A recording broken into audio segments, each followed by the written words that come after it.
चूंकि विशेष गहन परीक्षण में काफ़ी मेहनत ज़मीनी स्तर के अधिकारियों को करनी पड़ी, तो जो रिन्यूमरेशन था, जो BLOs का था और जो बाकी अधिकारियों का था, उसको भी कई वर्षों के बाद बढ़ाया गया और ख़ास तौर से EROs और AEROs का ऑनरेरियम तो पहली बार दिया गया।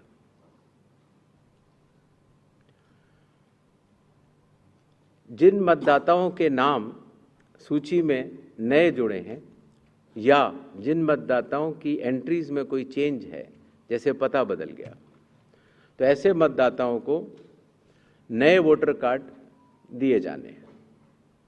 चूँकि पहले कई दिनों तक या कई बार महीने लग जाते थे वोटर कार्ड मिलने में, इसीलिए चुनाव आयोग ने सभी एजेंसियों के साथ मिलकर ये SOP बनाया कि किस तरीके से 15 दिन के भीतर मतदाताओं के हाथ में इलेक्टर फोटो आइडेंटिटी कार्ड, जिसको सामान्यतः वोटर कार्ड कहा जाता है, वो उनके हाथ में आए। इसी तरीके से जो हमारे बूथ लेवल ऑफिसर्स हैं, जब वो मतदाताओं के घर घर जाते हैं तो उनको भी पहचान पत्र पहली बार चुनाव आयोग ने डिज़ाइन भी किया और उनको दिया भी। कंडक्ट ऑफ इलेक्शंस जो आने वाला है,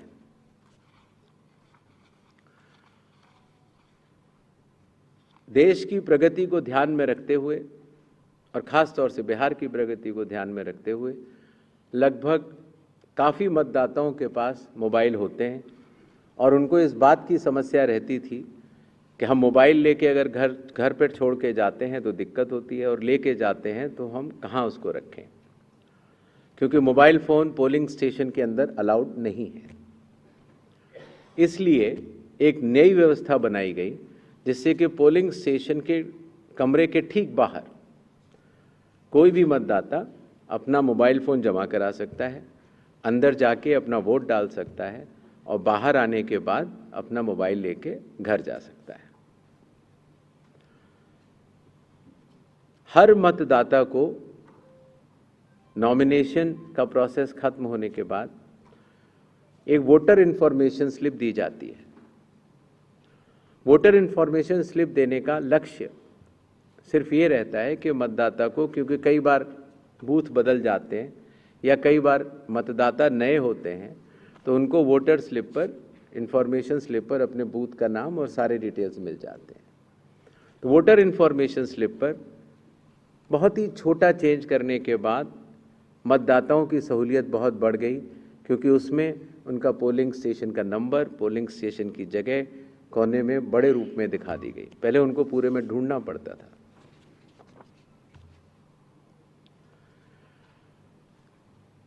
चुनाव आयोग की लगभग विगत कई वर्षों से एक एक करके ऐप्स बनती चली गई और लगभग 40 ऐप्स आज की तारीख में चुनाव आयोग के पास हैं। तो इन सबको एक जगह समन्वित करते हुए, क्योंकि हर मतदाता या हर स्टेक होल्डर हर 40 ऐप को डाउनलोड नहीं कर सकता, तो ECI नेट जैसी मदर ऑफ ऑल ऐप्स का एक लक्ष्य रखा गया और ECI नेट में अब धीरे धीरे करके सारी ऐप्स आ चुकी हैं और इसका प्रोग्रेसिव इम्प्लीमेंटेशन भी वन स्टॉप डिजिटल प्लेटफॉर्म के रूप में बिहार से शुरू होगा। पोलिंग स्टेशन में मैं आपको बता चुका हूं, जिससे कि क्यूज लंबी न हो और मतदान के समय में मतदाताओं को सहूलियत भी रहे और ख़ास तौर से मतदान के आखिरी घंटों में ज़्यादा भीड़ न हो, इसके लिए संख्या 1200 निर्धारित की गई। कैंडिडेट्स के बूथ पहले मतदान केंद्र से काफ़ी दूर तक लगाए जाने के निर्देश थे, जिससे कि कैंडिडेट्स को भी और मतदाताओं को भी काफ़ी असहूलियत होती थी। और इसीलिए जो पॉलिटिकल पार्टीज़ के संग ज़मीनी स्तर पर EROs की मीटिंग हुई, DMs की मीटिंग हुई, CEOs की मीटिंग हुई, उनसे मिले सुझावों के अनुरूप लोक प्रतिनिधित्व कानून के अनुरूप 100 मीटर की दूरी तक हर कैंडिडेट अगर चाहे तो अपने बूथ्स लगा सकता है। चुनावी प्रक्रिया पारदर्शी हो, उसकी पूर्ण निगरानी हो, ईआरओ भी उसको देख पाएँ और कोई भी अगर गलती पाए जाए तो उसके खिलाफ एक्शन भी लिया जा सके। इसके लिए पहले लगभग 50% प्लस पोलिंग स्टेशंस में वेबकास्टिंग होती थी और अब इसको 100% पोलिंग स्टेशंस में लागू कर दिया गया है, जिससे कि निगरानी तंत्र के लिए सुगमता होगी।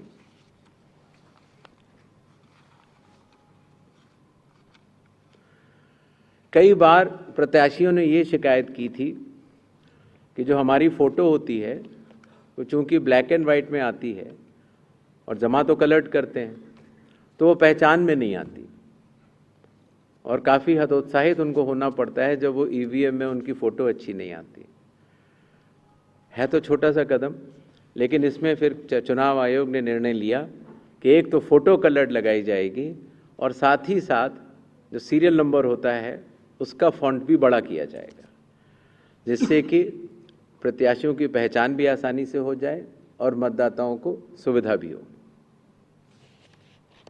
काउंटिंग,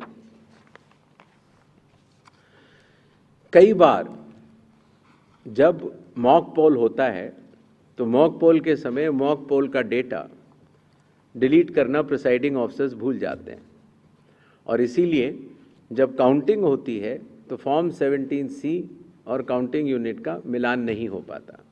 ऐसे केस में किसी भी शंका को न रखा जाए, इसलिए जब भी 17C या वीवीपैट में मिसमैच होगा तो उन ईवीएम से रिलेटेड वीवीपैट्स की पूर्ण गिनती की जाएगी।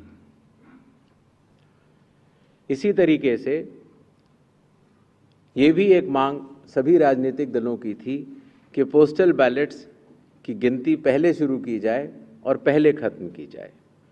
तो इसलिए चुनाव आयोग ने पारदर्शिता के लिए भी और इसके लिए भी, जिससे कि पोस्टल बैलेट्स पर पूर्ण ध्यान दिया जाए उनकी गिनती पर और कोई जल्दबाजी भी न की जाए, तो ईवीएम के लास्ट 2 राउंड से पहले पोस्टल बैलेट की गिनती समाप्त करना अनिवार्य होगा।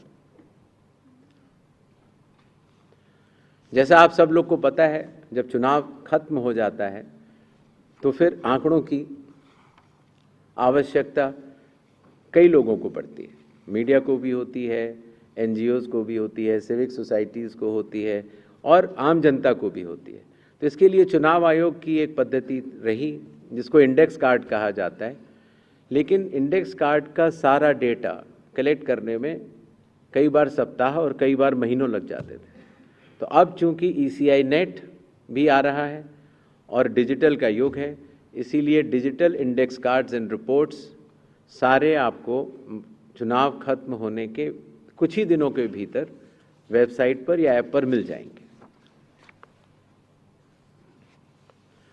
इस चुनाव की विशेषता है ये slide. The entire election machinery of Bihar is just a call away।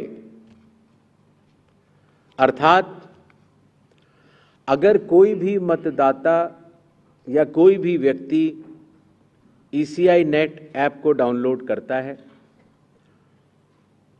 और अगर अपने एपिक नंबर डिटेल को डालता है, वोटर कार्ड के नंबर को डालता है, तो वो अपने BLO से बात कर सकता है। वो अपने जो बूथ लेवल ऑफिसर्स हैं उनको अपनी कॉल बुक कर सकता है और बात कर सकता है। अगर उसकी कोई भी समस्या है तो वो BLO से बात करके उसका निदान कर सकता है। इसी तरीके से जो इलेक्शन कमीशन का बहुत पॉपुलर नंबर है 1950,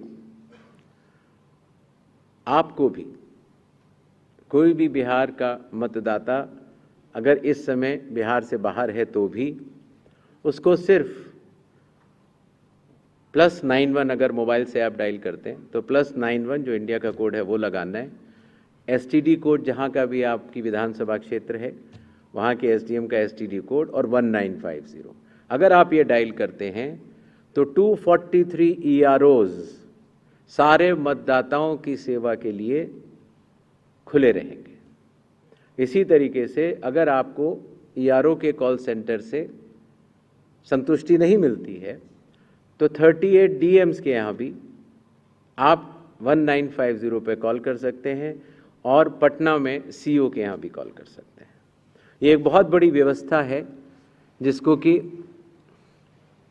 लॉजिस्टिकली पूरा सही से बना दिया गया है और आशा है इस सुविधा के बाद शायद दुनिया का शायद ही ऐसा कोई चुनाव होगा जिसमें कि 90,712 BLOs, 243 EROs, 38 DEOs और CO स्वयं मतदाताओं के लिए किसी भी दिक्कत अगर उनको आ रही है या ग्रीवेंस है उसके लिए सचेत रहेंगे। नेक्स्ट, ये भी बिहार में पहली बार हो रहा है। पहले जो ऑब्जर्वर्स हम लगाते थे कुछ असेंबलीज को मिलाकर लगा देते थे, लेकिन अब 243 असेंबलीज में 243 जनरल ऑब्जर्वर्स होंगे जो कि विभिन्न राज्यों से वरिष्ठ IAS अधिकारी नामित किए गए हैं जो कि बिहार के रहने वाले नहीं हैं। इसी तरीके से जो लॉ एंड ऑर्डर के लिए जो पुलिस ऑब्जर्वर्स हैं वो हर जिले में एक होंगे और एक्सपेंडिचर ऑब्जर्वर्स को हम लोगों ने चुनाव आयोग ने कुछ असेंबलीज को मिला के नामित किया है। इन ऑब्जर्वर्स के फ़ोन नंबर भी और असेंबली किस असेंबली से हैं वो आपको ECI नेट पर भी मिल जाएंगे और वेबसाइट पर भी मिल जाएंगे, जिससे कि अगर कोई भी ऐसी बात है या शिकायत है तो आप इन ऑब्जर्वर्स को बतला सकते हैं। Observers of the election commission work as eyes and ears of the election commission. तो ये सुविधा भी इस चुनाव में हर असेंबली में मौजूद रहेगी। इस बार चुनाव आयोग टेक्नोलॉजी को भी बहुत बड़े तरीके से लीवरेज करना चाहता है। जैसे मैंने आपको पहले बताया कि ये अलग अलग ऐप्स होती थी, सी विजिल, जिसमें कि आप कोई भी MCC वायलेशन की शिकायत डाल सकते हैं। 100 मिनट्स के अंदर रिस्पांस टाइम है। अगर 100 मिनट्स के अंदर नहीं होती है तो जिला कलेक्टर उसको स्वयं देखते हैं और CO भी स्वयं देखते हैं। Know your candidate, voter helpline app, ये सारी की सारी। नेक्स्ट, अब ECI नेट पर भी होंगी। पुरानी सुविधा हमने हटाई नहीं है क्योंकि कई लोगों के पास पुरानी चीज़ें डाउनलोडेड हैं, बट अगर ECI नेट अगर आप डाउनलोड कर लेते हैं तो सारी एक जगह ये सुविधाएं आपको मिल जाएंगी। नेक्स्ट, बिहार के मतदाताओं की संख्या आपको जान करके अचरज होगा कि उससे बड़े मतदाताओं की संख्या दुनिया के सिर्फ 10 या 11 देशों में ही है। बिहार के चुनाव आयोग मानता है कि मदर ऑफ ऑल इलेक्शंस है और इसीलिए हर लेवल पर, हर स्तर पर चुनावी कर्मियों की तैनाती है। पोलिंग पर्सनल लगभग 4.5 लाख, सेक्टर ऑफिसर्स लगभग 9.6,000, माइक्रो ऑब्जर्वर्स लगभग 17.8,000, micro observers for counting 4,800, counting official लगभग 28,000, पुलिस ऑफिशियल 2.5 लाख। और जहां पर भी आइडेंटिटी ऑफ वोटर्स का इशू आता है, सहायता देने के लिए आंगनवाड़ी सेविकास भी उपलब्ध रहेंगी और कुल मिलाकर 8.5 लाख चुनावी कर्मी बिहार विधानसभा के आम चुनाव 2025 में रहेंगे। अब मेरे ख्याल से तारीखों का ऐलान कर देना चाहिए। नेक्स्ट, बिहार के चुनाव 2 फेजेस में होंगे। पहले फेज के डेट गैजेट नोटिफिकेशन 10 तारीख को आएगा, दूसरे का 13 को।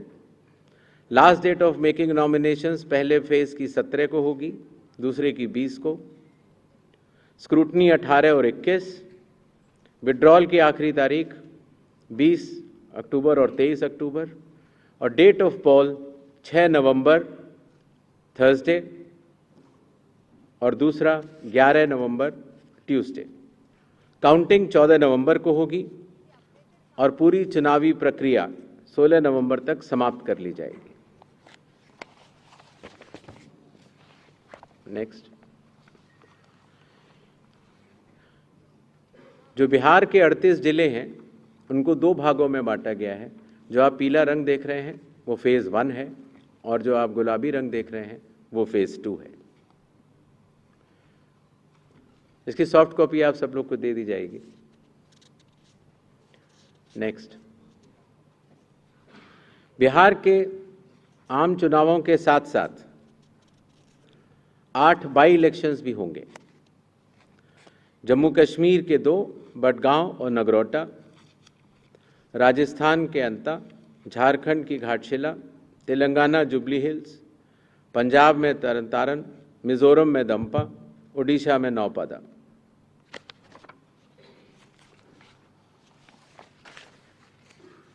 इनकी तारीखें भी अलग अलग कॉन्स्टिट्यूंसी के हिसाब से यहाँ पर दी गई हैं। डेट ऑफ पोल लेकिन सबका 11 तारीख ही होगा और काउंटिंग 14 नवंबर को होगी। इसके साथ कुछ चीज़ें हम ज़रूर बताना चाहेंगे। सबसे पहले मतदाताओं के नाम एक संदेश रहेगा, वो यह कि कृपया अपना नाम इलेक्टोरल रोल में ज़रूर चेक कर लें, क्योंकि अगर अभी भी छूट गया है तो नॉमिनेशन से 10 दिन पहले तक जोड़ा जा सकता है। कृपया अपने पोलिंग स्टेशन के बारे में ECI नेट से जानकारी हासिल करें या अपने बूथ लेवल ऑफिसर से समझ लें।